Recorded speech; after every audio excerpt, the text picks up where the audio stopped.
Well, hello there, and welcome to another exciting episode of Real Estate Investing with Jay Conner. I'm Jay Conner, your host of the show, also known as the Private Money Authority. And if you're brand new to the show, here on this show, we talk about all things that relate to real estate investing. We talk about investing in single-family houses, commercial projects, small apartments, self-storage, land deals, notes, and we also talk about how to get funding for those deals creatively and with private money. Now, if you're brand new to the show, I'm known as the Private Money Authority because from 2003 to 2009, I relied on the local banks and mortgage companies to fund my deals. But then I got cut off with no notice in 2009. But it was one of the biggest blessings in disguise. I was introduced to this wonderful world of private money. Since that time, I've never missed out on a deal. I've rehabbed over 400 houses, done even more deals creatively. And the reason I've never missed out on a deal since 2009 is because I got the cash ready to buy those all cash deals. And as we know, most of the sellers require all the money. So I've got a brand new free gift for everybody that's tuning here on the show. And that is I just launched the Private Money Academy, which is a monthly membership where we actually have 2 live Zoom conferences a month with, yes, yours truly, me, for at least an hour to an hour and a half, answering all your real estate investing questions, getting you plugged into private money and funding for your deals. And we also have a hot seat session where we will take one of the members of the Academy, put you in the hot seat, analyze your business, and create a plan to take you and your business to the next level. So I have a free gift for everybody tuning in, and that is 4 weeks absolute free access to the Private Money Academy, and you get to come on the next 2 live shows for the Academy membership absolutely for free. You can take advantage of that and learn all about it after the show today at www.jayconner.com/trial, TRIAL. That's Jay Conner, JayConner.com/trial, TRIAL. Be sure and check that out. Come on in to the membership for free, and I'll see you on the inside at those live Zoom conference coaching calls. Well, as you know, if you've been tuning into Real Estate Investing with Jay Conner, we have amazing guests and experts here on the show, and today is no exception. Before I bring my special guest out of the green room and here to the forefront, let me tell you just a little bit about him. Well, my guest today is a real estate investor and a mentor, and he owns and manages a 7-figure per year flipping business. So my guest and I, we've got a lot in common. Well, his passion is being a top house flipper in the nation, and his other passion is also helping other newer investors build a sustainable real estate investing company. Well, with 11 years, he started back in 2010 on the real estate investing side. With 11 years in the real estate investing business, he's invested in over 15 states.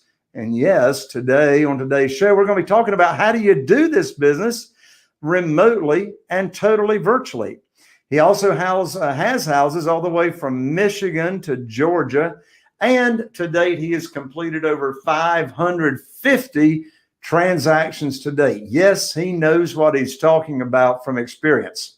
In addition to that, he focuses on buying single-family flips creatively, using both subject to the existing note strategy, and he buys a lot with owner financing. In fact, he is known as the owner financed guy. He also uses the strategy of selling retail or with owner financing with creating wraparound notes. I know you've heard that terminology, wrapping around a note. And if that's sort of a new term to you or an old term and you don't know what it means, we're going to talk about that on today's show as well and how you can utilize that strategy as well. Well, he is also the host of one of the top 100 business podcasts in the nation. And the name of his podcast is Investor Creator. And there on the podcast, he teaches new and seasoned real estate investors how to take their house flipping business to a multiple 6 or even 7-figure income without sacrificing freedom. After all, what do we want in this real estate investing world is wealth and freedom. And my guest today is an expert in that area. My guest lives in Nashville, Tennessee. And with that, welcome to the show, my friend and expert, Mr. Brad Smotherman. Brad, welcome to the show. Jay, appreciate you having me on. I have a feeling we're going to have so much fun with this. I'm just going to have to take a nap after we get done.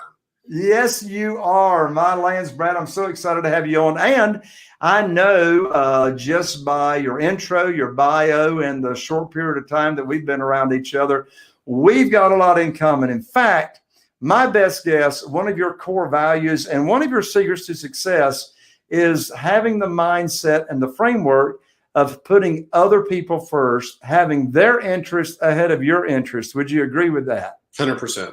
100%.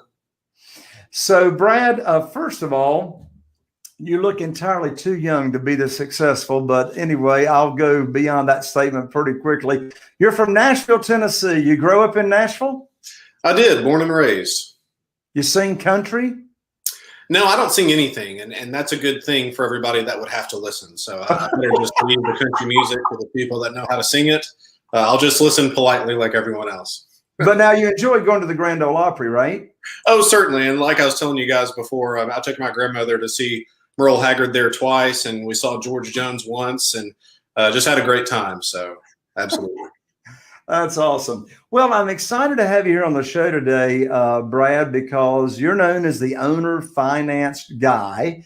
You're an expert in the area of buying houses on terms, controlling them creatively or whatever. So first of all, if you would explain to the audience, what does your business model look like? Well, I think my business model is a little bit different than most because everybody out there, especially the past 5 or 6 years, what they wanted to do is, they wanted to wholesale something or they wanted to fix something and flip it. And, the past 10 years, we've had an explosion of these fix and flip TV shows. And frankly, Jay, those shows just give me anxiety. Like I can't watch them. Literally, I went to the dentist the other day and asked me what I wanted to watch. As I'm sitting there in the chair, I was like, anything but this HGTV stuff, right? Well, wait a minute, Brad. Now, why would a reality show that I'm sure is real that shows you how to make $100,000 in 30 minutes with no headaches, why would that give you anxiety? Well, just like it's not real. And then, secondly, I'm looking at what they're spending on the kitchen. I'm thinking, well, I could do it for a sixth of that. And then the person buying the house, it's like, well, what do you do for a living? And they say, well, we catch butterflies and rainbows all day, and our budget's $2 million. And it's just like, it just doesn't seem exactly genuine to me. But maybe they're just in a different market, a better market than I've ever seen. Let's just say that. Yeah, I get it, brother. I get it. Sorry to interrupt what your business model looks like. Yeah, and that's 100% fine. So, I started in 2010, and my background was very similar to yours in a certain way, although I didn't live it. So I worked for a builder developer while I sold real estate through college, and everything was going really, really well up until the crash of '08. And in 2009, the bankers came in and said, well, sorry, we're going to have to call your loan. You have 30 days to pay us off. And as you know, during that time, there's really no way to refinance commercial lending, especially a development loan. And so it bankrupted them. And luckily, I was able to learn the lessons from the crash without actually having to be involved in the crash. And so when that happened, I realized very quickly I didn't want bank money in my business. Very similar to what you're dealing with, right? So it's like, guys, being able to raise private money is paramount to this business. Like what Jay's talking about is super, super important. But so I got started in 2010, and back then you really couldn't wholesale because very few people had an equity position that was big enough to where you could wholesale it. And then also the fix and flip model was very difficult because I couldn't get money. And so I had to find another way. Well, what I found worked and has always worked, and what I feel will always work, is creating owner financing. And so what we do is we buy creatively when we buy, and then we sell with owner financing in a vast majority of our transactions. We still go retail at times, and that's okay. But what we want to do is we want to create long-term cash flow with long-term capital assets. And for me, I'd rather have that in mortgage notes. I feel like it's far more scalable than rentals. We're able to get paid to take the note. In most of our transactions, it's not like I'm putting cash out there to invest. We're getting long-term assets given to us. And I just had to find another way because I didn't want to wholesale. I couldn't wholesale. And the fix and flip model looked like really difficult to me during that time. And so we've been pretty much doing a similar model ever since. So to recap what you just said, tell me if I got it right. Your core model is buy on terms, buy with owner financing, buy with subject to, buy it creatively without paying all the cash, take that same property, turn around and sell it creatively to a new buyer with owner financing or what have you. So let's break that down. First of all, you said the reason you do that is because you want to build long-term wealth by leveraging an asset that's going to continue to pay you monthly for a long time. Is that right? 100%. That's right. So in today's market, I know from my own business, I know from my students' businesses, that finding a deal today in the multiple listing service is a bonus. The deals are not in the multiple listing service by and large.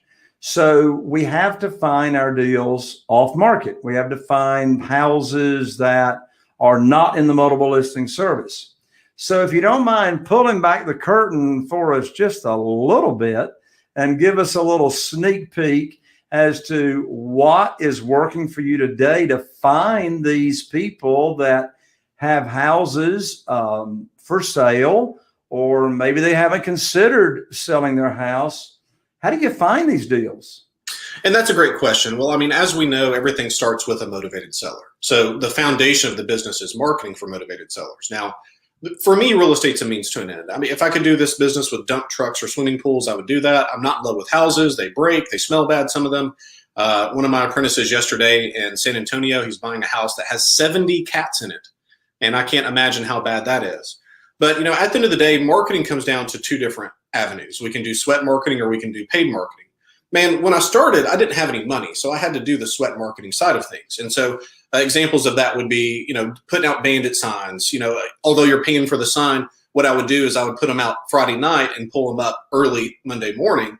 And so 100 signs, a couple $100 would last me 3 or 4 months, right? So that's more of a sweat technique as opposed to leaving them out.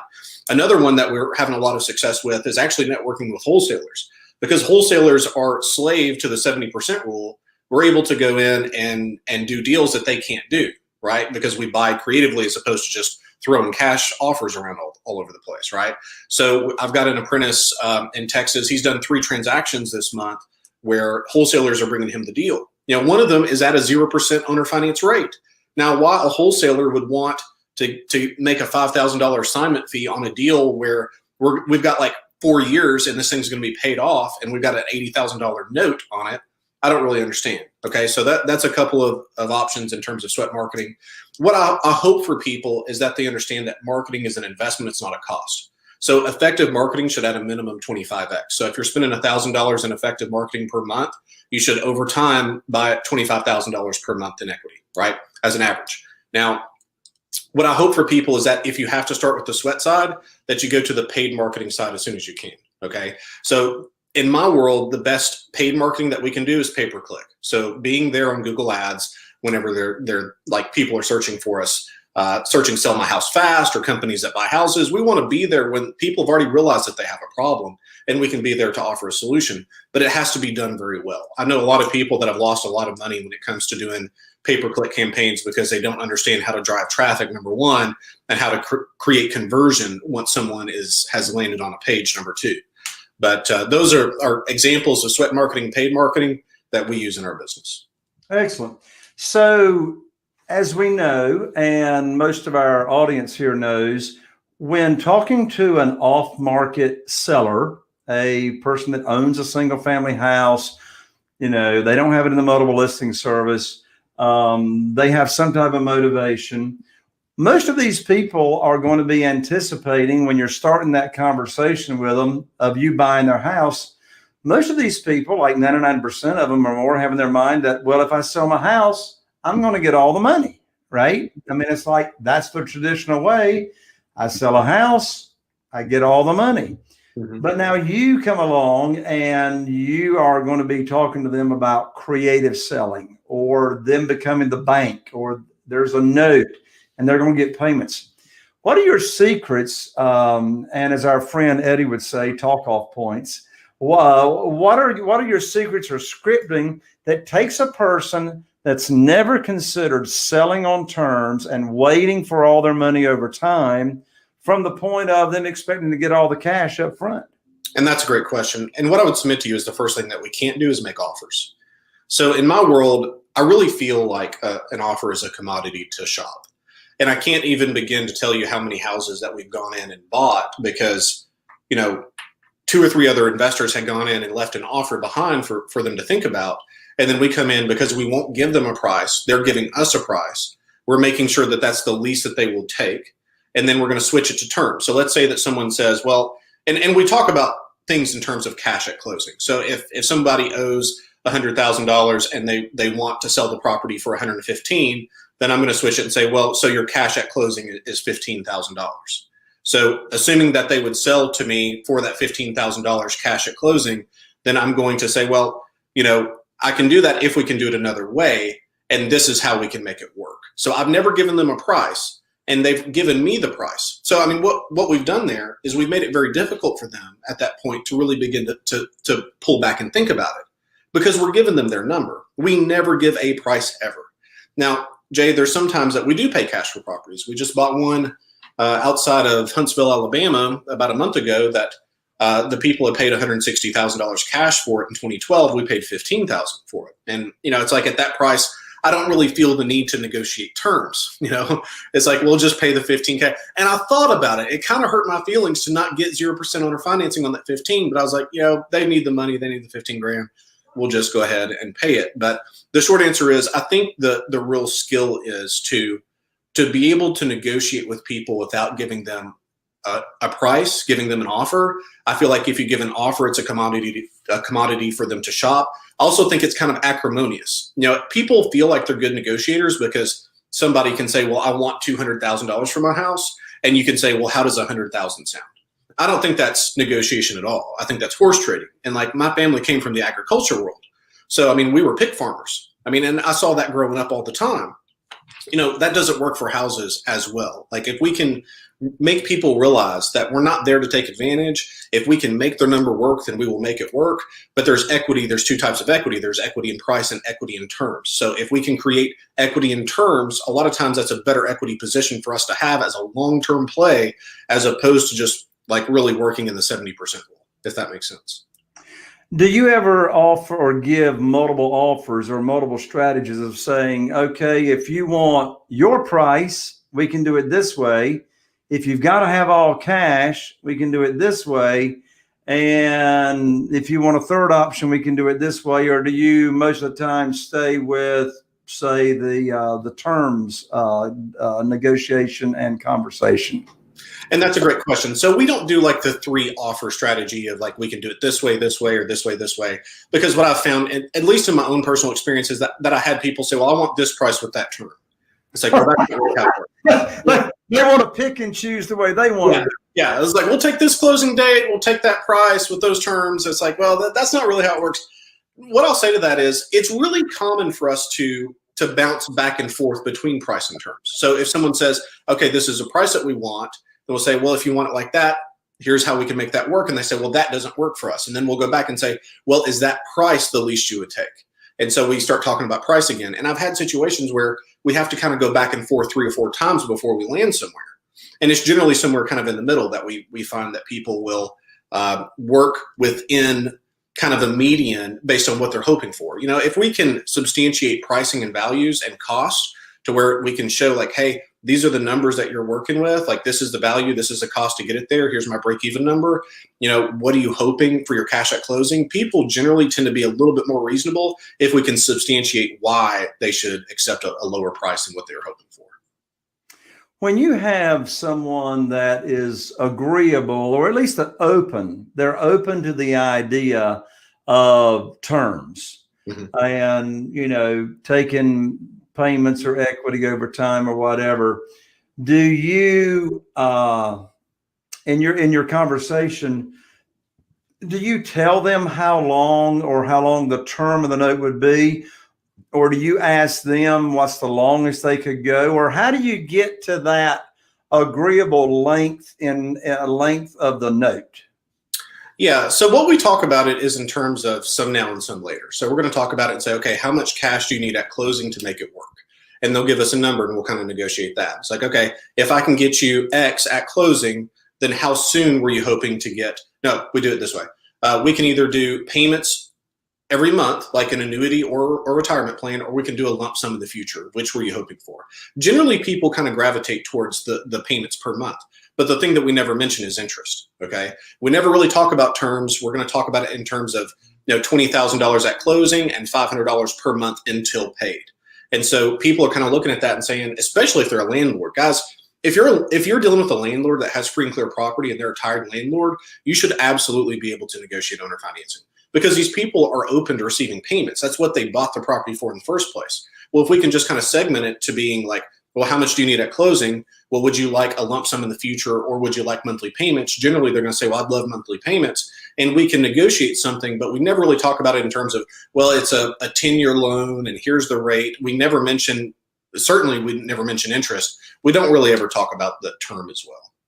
So you would agree that most of the terms that you structure are payments with no interest? Correct, 100%. I've only paid interest twice on owner finance deals, and both of those were properties I wanted. They were both lake properties, and I was like, I've got to have this. I think I paid a 3% rate on one and 4.5% on the others.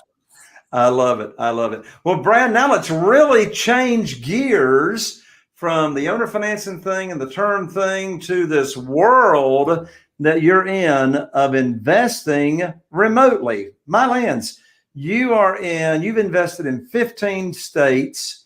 You invest from Michigan to Georgia. I'm going to ask you a question that could take you 3 days to answer, but you got about 3 minutes instead. We'll work with that. But how in the world do you invest remotely in 15 different states? And we know what everybody's concerns are. I mean, how do you find those deals, out there in a different state? What's your boots on the ground? How do you make sure you're not being taken to the cleaners? How do you manage all that stuff remotely? And, my land, you can't drive by it and see what's happening to the property. I mean, what does that world look like? Yeah, and you're right. That would be about a 3-hour answer. But to put it into 3 minutes, the first fundamental that we have to understand is that the farther away we are from our own personal market, the cheaper the property must be. So we have to have a higher discount. Now, I'll buy something at 60 cents on the dollar cash in my backyard, but I'm definitely not going to do that, 2 states away, right? So we have to have a greater discount, because you're 100% right. We're going to have issues that we don't expect right now. We don't have, a large amount of like workforce that can help us in these deals generally, right? So what we're going to do is we market to areas that we like, okay? And because we're marketing in big geographic areas, our lead cost is actually quite a bit lower. It's substantially lower. So we can do one of two things. We can either have a lower ad budget, or we can keep our ad budget the same and have maybe 3 or 4 times the lead flow, okay? So let's just say we have 4 times the lead flow. Well, what that means is that deal that comes around twice a year, 3 times a year, is going to happen for me roughly every 2 months. Or, the deal that happens every 4 months is going to happen for me every month. So I can be a little bit more picky based on what I'm looking at. And so in terms of the value, the decisions are very easy, actually. So, case in point, we just bought one in Montgomery, Alabama. The property had a comp across the street that sold in February for $76,000. We bought this one for $13,000. So we have it under contract. And so once we have it under contract, we go into due diligence. So the first thing we're going to look at is value. So what is the value based on what we expect right now? So we feel like roughly this thing's worth $75,000, and I can probably owner finance it for $89,000 or maybe $99,000 with a $10K down payment, at a minimum $10K. So with that, we're going to talk to 2 or 3 brokers in that market, real estate agents. They're going to give us CMAs, give us an idea of value. And then we're going to once the value looks okay, we're going to switch to condition. So we're going to get actually a home inspection on this property. Okay, guys, once we have 3 different CMAs from agents and they all kind of make sense for one another, like there's congruency in those 3 CMAs, and then we go and we get the home inspection, we're going to know really everything that we need to know in terms of that property, especially with the discounts that we're buying. So, the question being, is it a little bit more risky than buying in your own backyard? It certainly is, if you were paying dollar for dollar the same amount. But if you're paying, 60 cents in your own backyard or 20 cents in another state, then I would ask you, well, which is more risky at that point? Okay. So short answer, we're going to get things under contract that we feel pretty comfortable with. Then we're going to verify and find the facts that we know and what we don't know. At that point, we're going to make a final decision. Sometimes we have to renegotiate price. Most of the time we don't, because it's just such a severe discount on the front end. And I mean, in terms of management, the thing is that we're owner financing most of these, almost all. And so if we're owner financing things, we're serving the least served and the most underserved buyer pool in the country. There's a lot of people that need owner financing. And since March, this is what I heard from Eddie Speed yesterday. And Jay, I know you know Eddie. So he said that if 100 people could get a mortgage in March before this COVID thing hit, then right now there's 64 people that can get a mortgage that's left out of those 100. Well, what happened to those other 36 people? Well, did they just decide not to buy? Well, no, they need owner financing at this point. So we're serving a very needed, a very underserved buyer pool that needs owner financing. So sell the house with owner financing, create the note. I don't want ownership in property. I feel like property is liability. We want to own the paper. Okay, so we create owner financing, sell the house with owner financing, have a long-term cash flowing asset. And in a nutshell, that's how we buy remotely. To what extent do you buy houses remotely with owner financing? To what extent are you comfortable with the amount of repairs or rehabbing involved? Yeah, I mean, we're not going to rehab anything. So if the property needs the grass cut, somebody better go cut the grass, because we're going to buy it. We're going to sell it as is. The best example that I have of this, I had a house that I bought for $2,000 one time. And now I don't understand why people do what they do sometimes, Jay. I know that doesn't resonate with you. I'm sure that you've never seen anything that didn't make sense. But for me, I see a lot of things that don't make sense in my world. And this lady sold me the house for $2,000, and she had just done new vinyl and new windows on the exterior. The exterior looked great. But she said, I don't want you to go in the house because I'm afraid you won't buy it. This was maybe 6 or 7 years ago when I'm actually going to look at houses. I said, well, respectfully, I have to go look at it. I have to go inside. And so this lady, the roof looked kind of bad, but I didn't realize how bad the roof was. She did new vinyl, new windows. She didn't do the roof. And so water had been pouring into this house for like 4 or 5 years. And so like literally the back half of this thing was gone. I mean, it was like molded. It was soft. The subfloor, you couldn't stand in the kitchen, all this. It was a mess. But we sold it with owner financing as is. Like, I'm not going to do that kind of construction. I'm not a construction guy. Literally, I had to come over, had to have a handyman come to my house and replace the doorknobs because I don't know how to do any of that stuff. So like, I'm terrible. You and I have something else in common, my friend. I'm glad to hear that, man. I think we're like kindred souls. We just, probably not from the same parents, just generationally, but you know what I'm saying. We're cut from the same cloth in that way. A brother from another mother. For sure. So you're not going to do any major rehabs. I get it. So my lands, how do you find? So are you finding most of these deals remotely in other states? Again, as you mentioned, using pay-per-click, Google pay-per-click. 100%. So, I mean, these are people that are actively searching to solve a problem, and we're there when we need to be. I love it when people are looking for me and I'm not looking for them. Well, it's a big difference, guys. People don't understand the difference in the negotiation structure. So, I mean, if I'm contacting someone to sell me something versus someone contacting me to buy something, that's a huge difference in the frame of negotiation. And so we always want to be where someone is searching for us if we can be. Of course, there's always exceptions. Like anything works some of the time. So we can do the text, we can do the direct mail. I used to do 70,000 direct mailers a month. I don't do any of that anymore because it comes down to I don't want to contact someone to sell something. I want people contacting me to buy something. Final question, Brad, at least almost final question. I have to precursor that. So we know how you're finding these deals. You got all these people that need owner financing. They don't know there's a way. So how in the world do you get the word out to all these people that you got owner financed homes available? How do you find the buyers? And that's a great question. So our big three are Craigslist, Facebook Marketplace, and then putting yard signs out that say owner financing. And so I love it. My number one on, so I don't do owner financing here in this market. That's another conversation. I do a lot of rent to own. Yeah. I love your model. Regardless, it's the same buyer, whether they're buying owner financing or they're buying on rent to own. Yeah. And but with that, Facebook Marketplace, hands down, is my best lead source for finding these owner finance buyers. Yeah, it's really amazing. I'd say she's at least half time and probably closer to 3/4 time. And the poor girl, she probably has carpal tunnel by now, because like you post a house for sale with owner financing in all these buy sell trade groups, and like you can see like the computer almost begin to melt because it's overheating from all the people responding. And it makes sense. I mean, it's really common in a market. So I'm in Nashville, Tennessee. The last time I checked, there were 2,700 houses on the market on the MLS to service everyone that could get mortgage financing. Well, there were 3 that were offered with owner financing, and they were mine. And so it's like, if that's the case, you can see the disparity in the supply demand curve. You have a huge group of demand for very, very little inventory. And so selling the houses has never really been a problem. I love it. Brad, I know my audience wants to stay connected with you. How can they stay connected with Brad Smotherman? Yeah, so for those that are interested more in owner financing and what we do, then you can listen to my podcast, Investor Creator, on iTunes and the various other platforms. And if anybody wants to reach out to me directly, feel free to do so, brad@bradsmotherman.com. That's awesome, Brad. It's so great to have you here on the show, Brad. I really enjoyed our conversation. I know the audience did as well. And so let me give it to you for parting comments and final advice.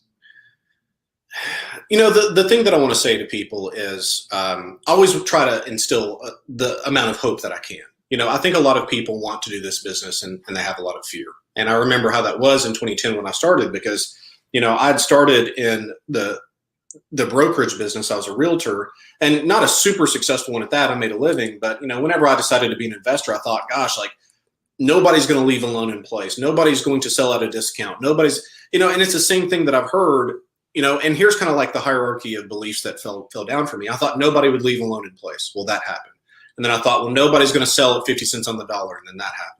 And then I thought, well, nobody's going to give me 0% owner financing. And then that happened. And then I thought, well, all of this is because we're that good in person. We can't do it on the phone. And then we started buying all of those on the phone. And so at the end of the day, I mean, this business works. It's an amazing business. It changes lives. And if you feel compelled, you have a passion for the business, and you have a passion to help people with their problems, and you can do very well in this business. Stay with it. That's awesome. Brad, thank you so much. And thank you, my audience, for tuning in. It's always great to have you here. And I know you found this episode very valuable. I'm Jay Conner, the Private Money Authority, wishing you all the best. And here is to taking your real estate investing business to the next level. And I'll see you on the next show. Bye for now.